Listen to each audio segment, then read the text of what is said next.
पंकज जी, 2 तारीख की रात को क्या हुआ था? 2 तारीख रात का एक वीडियो वायरल हो रहा है जिसमें आप निशा भगत से उलझते हुए दिख रहे हैं। उसमें हाथापाई भी हो रही है, क्या मामला था? 2 तारीख की रात को हम लोग एक शादी समारोह में गए हुए थे। उस शादी समारोह से जब हम लोग वापस लौट रहे थे तो लौटने के क्रम में एक मंदिर है, वहाँ पर एक मोड़ था, वहाँ पर एक सिल्वर कलर की कार लगी हुई थी। तो जब हमने हॉर्न मारा तो उस गाड़ी ने साइड देने से इनकार कर दिया। उसने कहा कि आप गाड़ी पीछे करो। मेरे पीछे और भी 2-3 गाड़ियाँ शादी की लगी हुई थी, जिस कारण से पीछे करना संभव नहीं था। मैंने कहा कि आप गाड़ी साइड कर लो, हम लोग निकल जाएंगे। उस पर इन्होंने कहा कि लाइन पर कोई आदमी उससे लोग बात करे। उसने मुझे जैसे ही फ़ोन दिया, फ़ोन पर बात करने वाला व्यक्ति अपने आप को कृष्णा नायक बताया। मैं उसका आवाज़ पहचानता हूँ, वही था। उसने मुझे कहा कि मेरा आदमी है, उसको जाने दो, नहीं तो ठीक नहीं होगा। तो हम बोले पीछे जगह रहेगा तब ना जाने देंगे, वो गाड़ी को साइड देगा तो हम इसको जाने के लिए जगह दे देंगे और वो भी निकल जाएगा, हम भी निकल जाएंगे। इस पर उसने कहा कि नहीं पीछे करोगे, ठीक है तब समझो। इतना बोला और फ़ोन को डिस्कनेक्ट कर दिया। इसके बाद दिलीप जो है वो कुछ समझाने पर दिलीप समझ गया और अपना गाड़ी को साइड कर दिया। कुछ देर जो है वो एजिटिव चला, लेकिन इसका कोई गाली गलौज हमारा उन लोग का नहीं हुआ। वो फिर गाड़ी को अपना साइड दे दिया, जगह बिल्कुल बन चुकी थी, हम यहाँ से निकलने वाले। वही दौरान जैसे स्टीयरिंग पर बैठे देखे कि एक औरत आई और गाड़ी के सामने आके खड़ी हो गई, जिसको पहचानते नहीं थे कौन थी। और वो आई और एक हाथ मोबाइल वगैरह अपना प्ले करते हुए इसके साथ एक और भी लड़की थी, आई और वीडियो रिकॉर्ड वगैरह वो करने लगी और मेरे ऊपर खूब सारा लालचन लगाने लगी। रंगदारी कर रहे हो तो जान से मारने का कोशिश कर रहे थे, मतलब बहुत सारा, और गाली गलौज भी करने लगी। हम नीचे उतरे गाड़ी से तो हमको कहने लगे तुमको गरियाया है, तुम हमको। तो हम बोले क्या गाली दी है बताइएगा तब ना आपको क्या। हम लोग का वार्तालाप कुछ देर चला, वो हमारे ऊपर एक से एक आरोप लगाते रहे। उसके बाद बात क्या है, गांव का एक लड़का था, वो बीच बचाव में जब वो आया बोला कि गांव है, शादी का माहौल है, इस तरह से मत कीजिए। तो इस पर उसने उस पर हाथ वगैरह उठा दिया। जब हाथ क्या नाम था उस लड़के का? उस लड़के का नाम रोहित उरांव था। रोहित उरांव था उसका नाम। उसके बाद फिर हम लोग यहाँ पर थोड़ा सा बहसा बहसी और हुआ, लेकिन इसको हम किसी तरह का गाली हम नहीं दी। निशा भगत का साफ तौर पे कहना है कि जिससे आपका बहस हुआ था, दिलीप साहू, वो आपका रिश्तेदार में लगते हैं, भाई लगते हैं, उससे आपका कुछ निजी है, उसके बाद निशा भगत आती है। देखिए ऐसे तो हमारे गांव समाज में सब कोई भाई बंधु ही है हमारा, लेकिन इसको हम जानते हम नहीं थे कि कौन है।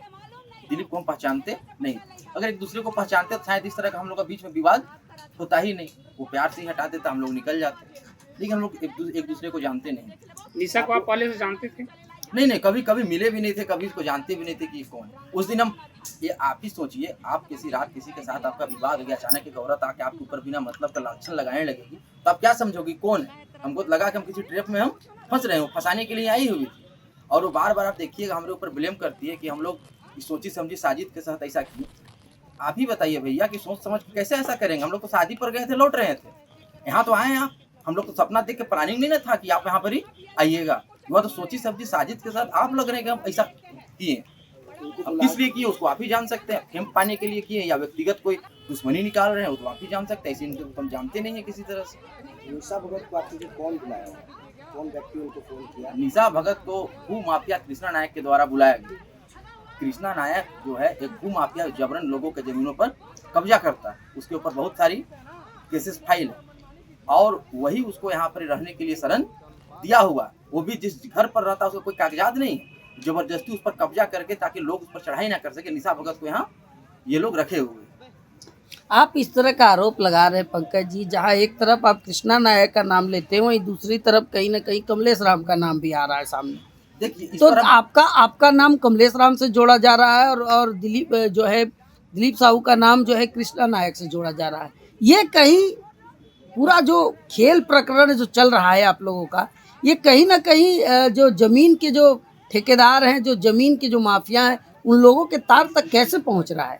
अब देखिए इसे आपको थोड़ा सा विचार करने का है, हर लोग विचार कर सकता है।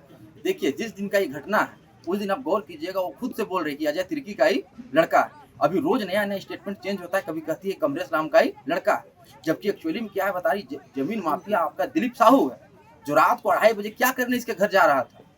जो कह रही यहाँ से आया था वो तो पुलिस का काम है, प्रशासन जो है सीडीआर निकाल के देख सकती है सच बोल रहा है कि झूठ बोल रहा है। वो जितनी भी कथा कथित स्टोरी बता रही है कि आ रहा था, 2 गाड़ी था, ये सब बातें मनगढ़ंत है। ये भी भू माफिया है, कृष्णा नायक भी भू माफिया है, और ये लोग का निशा भगत सहायता करती है जमीन पर कब्जा करने के लिए। ये लोग का आपस का साठगांठ है। ये अपना हमको ताकत दिखाने के लिए भेजा था निशा भगत को, लेकिन यहाँ पर ही मामला हो गया कुछ दूसरा। तो अब इसको सीधा करने के लिए वो इसके ऊपर आरोप उसके ऊपर आरोप मनगढ़ंत लगाए जा रहे हैं। अब खुद सोचिए ना, बार बार कोई आदमी अपना स्टेटमेंट नहीं ना चेंज कर सकता है। आपने अपने वीडियो में कहा था कि आपसे 2 लाख रुपए मांगे गए थे मामला को रफा दफा करने। जी हाँ। अच्छा देखिए, इस बात को कितना ही सहनशीलता से, चूंकि हम तो राजनीति में है नहीं, लेकिन वो बहुत पुरानी राजनीति से जुड़ी हुई है, कितना तरीका से इस बात को हटाइए। आप देखिएगा 2 लाख का डिमांड हमसे किया गया, बाद में खुद प्रेस कॉन्फ्रेंस करके बोलती है हमको 5 लाख रुपया का पेशकश दे रहा था। तो जो आदमी समझ सकता है वो समझेगा कि बात अब पहले क्यों नहीं बोले। जब पंकज बोला कि 2 लाख रुपए का मांग हुआ था, उसके बाद तो ये बचने के लिए आप बोल रहे हैं कि हमको 5 लाख का पेशकश दे रहा था। अरे 5 लाख का पेशकश आपको कोई क्यों देगा? आप पहले FIR काहे नहीं करवाए निशा पे? वो जाके प्रशासन पे एप्लीकेशन दिए। हमारा गांव तो गांव प्रधान मतलब पंचायत प्रधान है, तो जो घटना रात को घटा, ये घटने के बाद सुबह में जो भी ग्रामीण सरपंच सहित थे वो ये तो सिर्फ आवेदन दी थी, ऐसा कोई घटना घटा नहीं था। सरपंच सब समझाने के लिए उसको गए, तो उल्टी सरपंच पर भी आप देखिएगा प्रेस करके वो भी हमारे ऊपर दबाव दे रहा था। तो ये लोग भी धमकी देने आया था। इन लोगों के ऊपर भी आरोप, उन लोगों पर भी लगाना उन्होंने नहीं छोड़ा, उन लोगों पर भी कुछ ना कुछ आरोप लगा। पंचायती आप लोग बुला करके उनको बुला करके जो है पंचायती वगैरह करके बुलाते। आप लोग जिस तरह से वो फुटेज जारी कर रही है पंकज जी, कि कई लोग करीब 15 से 20 लोगों का जो तादाद था उनके घर पर चला गया, ठीक है, जिसके बाद वो डर से जो है प्रशासन को बुलाई तब घर से निकली। इसको आप कैसे, क्योंकि आप वहाँ मौजूद थे तो आप बताइए। देखिए एक्चुअली में हमारे गांव की तो है नहीं, हमारे गांव की वो नहीं है। अब यहाँ पर आके जैसे गांव का लोग रहता है तो किसी के पास कॉन्टेक्ट नंबर या फोन नंबर रहता है, लोग बुलाता है कि आज गांव ग्राम सभा है, आप आओ।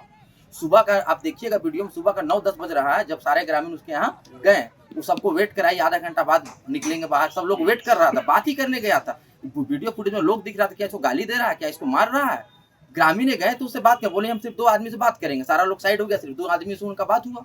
आपसे सब जब उस घटना घटा तो आप पहले प्रशासन को काहे नहीं फोन किया? देखिए वहाँ पर ही क्या है, आप तो देखिए जहाँ बिना कुछ किए एक औरत आके आपके ऊपर बहुत सारा आरोप लगाएगी, और प्रशासन को हम बोल रहे हैं, वीडियो में सुनिएगा प्रशासन बोला, लेकिन प्रशासन को आने में थोड़ा विलम्ब हो रहा था। तब तक वो हमारे ऊपर और आरोप पे आरोप लगाए जा रही थी। अगर हम यहाँ कुछ देर और रुकते प्रशासन के आने तक, हो सकता है तब तक वो कुछ और नया नौटंकी नया नाटक रच देती। अच्छा, एक और आरोप लग रहा है कि आपके पास जो है हथियार था, आपकी गाड़ी में हथियार था, इसमें क्या कहेंगे? देखिए अब आदमी तो बोलने का कुछ भी बोल सकता है। हथियार था गाड़ी में, हम कहेंगे आप एक बैग रखे, उस बैग पे बम था, आपके बैग पे बम था।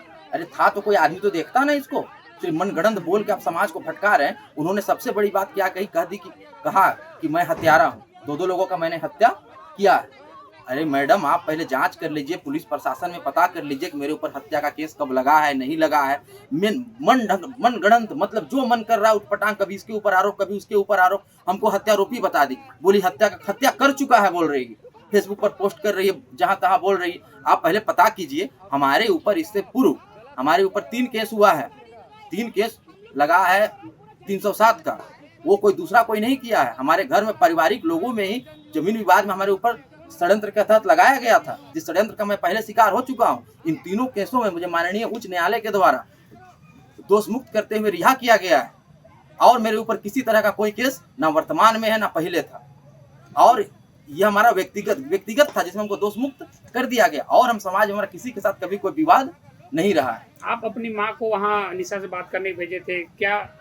क्यों बात भेजे थे? देखिए हम किसी को भेजे नहीं थे, हम किसी को भेजे नहीं थे। ये सब बात जितना ही बात बोल रही है सब मनगढ़ंत बात बोल रही है, हम किसी को भेजे नहीं थे। वो क्या है, एक स्टोरी तैयार कर रही है। शुरू से आप लोग गौर कीजिएगा, मीडिया में हाइप पाने के लिए तरह तरह का बात, कभी इससे नाम जोड़ रही है क्योंकि हाइप मिल नहीं रहा है। पहले अजय तिर्की से नाम जोड़ी, वहाँ इसको उछाल मिला नहीं, अब कमलेश राम से जोड़ रही है, कल जाके कहेगी इसका जो है प्रधानमंत्री के साथ संबंध, कुछ भी बोल सकती है। कारोबार क्या जमीन से रिलेटेड कारोबार? नहीं, हमारा जमीन उमीन से कोई रिलेटेड का हमारा ऐसा कोई कार्य नहीं, जमीन का कार्य नहीं करते। आप क्या चाहते इस प्रकरण में?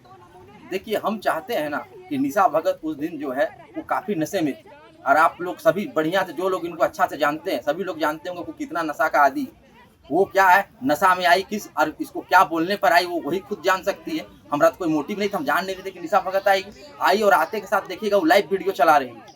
तो आप तो खुद षड्यंत्र के तहत तो आप आए हैं, एकदम साजिश के तहत आप आए हैं, साजिश करना सामने नजर आ रहा है। क्योंकि आपके साथ जो घटना घटा पहले आप रिकॉर्ड कर रहे हैं, ठीक है, तो आपको पता था कैसा होगा। आप एक जनप्रतिनिधि हैं, तो आइएगा, कोई मसला रहेगा तो आप तो प्रेम पूर्वक ना बात कीजिएगा कि आता आते कहिएगा कि तुम रंगदार हो, तुम गुंडा हो। तो ये तो प्रथम दृष्टि देखने से लग रहा है कि आप रंगदार आप हो, गुंडा आप हो, गाली आप दे रहे हो, मार आप रहे हो और कहते हो कार्रवाई इस पर करो। तो अगर हम इसके साथ कुछ बात बोले, हमारे साथ बहस हुआ, तो अगर इसके लिए हम दोषी हैं तो हम इसके लिए हमको जो सजा मिलेगा वो सजा हम स्वीकार करेंगे। लेकिन वो ये तो हम इसको सिर्फ कुछ बोले, ये तो जरूरत से ज्यादा अगर किसी इंसान को आप बोलिएगा तो अपने बचाव में कुछ ना कुछ बोलेगा कि नहीं बोलेगा।